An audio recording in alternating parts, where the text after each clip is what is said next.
Сәлеметсіздер ме? Бүгін өздеріңізге тершеңдік науқас санала ма, оның қандай белгілері болады деген мәселесінде тоқталайық. Тершеңдік ауру көп түрлі аурудың себебінен болуы мүмкін. Мәселен, бүкіл денелік көп терлеу ауруы, ішек орындардың көп терлеуі секілді бүкіл денелік сипатты терлеу ауруынан кейбір аурулардан дерек беруі мүмкін. Мәселен, денеден тердің бөлінуі адам терісінде 100-ден астам маңызды функцияға әсер жасайды екен. Тері адам ағзасындағы артық сұйықтық болғандықтан оның сыртқа шыға алмауы кейбір зақымдық мәселелер тудыруы мүмкін. Бүкіл денелік сипатты көп терлеу ауруы кейбір аурулардан дерек беруі мүмкін. Мәселен, қызу бүкіл денеден көп мөлшерде тер шығарады. Сондай-ақ қалқанша без қызметінің үй қуатының бұзылуы, артуы, ми қосалқысы үй қуатының артуы қатарлардан да осындай жағдайлар пайда болуы мүмкін.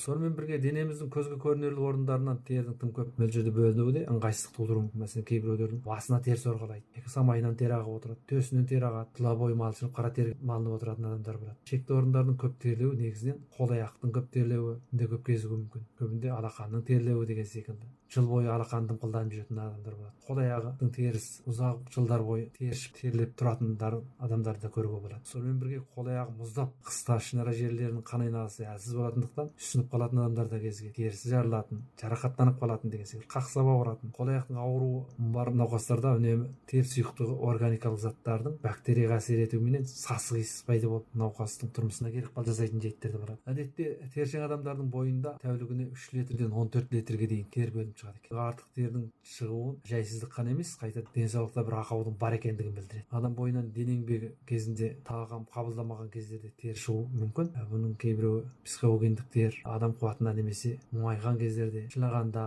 уайымға батқанда терілетін жайттер болады. Қатты қысылған кездерде. Мұндай кездерде көбінде адам қысылып кетеді. Мәселен, алақан терлеп кетеді, табан терлейді. Ал енді дене еңбегін жасаған кездерде де, спортпен айналысқан кездерде де, жаттығудың арқасында шаштың арасы терлейтін жайттер болады. Тағам қабылдаған кезде адамның ыстық тамақты қабылдауынан маңдайынан тер шығады, алты айлығынан тер ағады деген секілді. Кейбір ыстық тағамдарды жеген кезде де терлеуі мүмкін. Енді терді бүйрек әдетте сыртқа терлеу арқылы шығарып отырады. Тердің құрамының 99%-ында су болады. Бұның 1%-ық органикалық кейбір заттар, мәселен, бүйрек үсті безінің керетин, амин қышқылдары, сүт қышқылдары деген секілді құрамдары болады. Немесе органикалық емес кейбір май, кальций, натрий, теміз, мырыш сияқты заттардан құралуы да мүмкін. Демек, тершеңдік жүйке жүйесінің зақымдалған адамдарда жиі кездеседі. Демек, олардың эмиссияға берілгіштігі салдарынан ағзаның әрбір эмиссиялық тұлғасы кезінде тер шығарып отырады. Демек, мұндай терлеуге жай қарауға болмайды. Әдетте осы терлеп, терім тоқтамай қойды деп докторханаларға барып кеңес сұрап жүрген, топтарда кеңес сұрап жүрген адамдар аз емес. Тершеңдік әдетте осыны қант диабеті,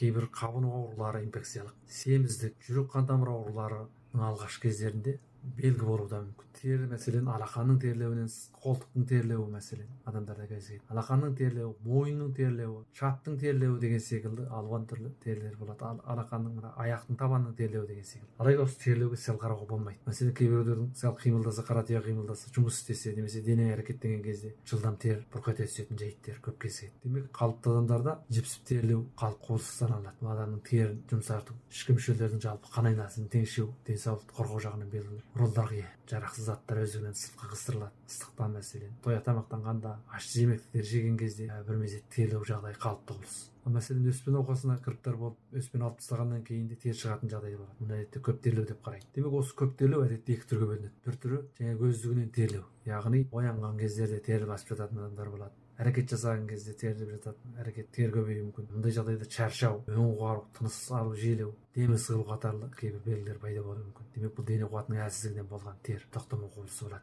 Енді бір түрі сасық тер деп айтамыз, яғни ұйықтағанда өне бойы терге малшынады. Оянған соң біртіндеп тер тоқтайтын жағдай. Үнемі ұстамалы, қызған кездерде беті қызаратын кейбір ауыр сипат белгілері болуы мүмкін. Бұл кезде көбінде өкпе, көкбауыр әлсіздігінен болады, кезек әлсіздіктен болады, кейбір ауру сипаттарынан, мәселен, өспе науқастарынан немесе туберкулез қатарлы ауру салдарынан да осындай терлеу жарыққа шығуы мүмкін. Химиялық жолмен емделгеннен кейін де дене қуаты зақымдалудан, әлсіреу салдарынан, әлсіздік себебінен терлейтін жағдайлар болады. Тершеңдік денеден сасық тер шығу салдарынан қуатты әсер етеді. Тер шығу бір түрде қалыпсыз аурудың бейнесі болып, жүрек қағу, ұйқы бұзылу, бас айналу, құлақ шыңылдау сияқты ауыр белгілерімен бірге әлсіздік, шаршау, қан жоғалту, әйелдердегі босанғаннан кейінгі қан азық қатарлы аурулармен бірге қосанжарлау. Мұндай тершеңдік науқастарын қуаттық тағамдар арқылы, сөл толықтау арқылы, денені қуаттандыру жолымен шипалы тағамдар арқылы емдеп сақайтып қалпына келтіруге болады. Ауырып сырқамаңыздар, сау саламатта болыңыздар.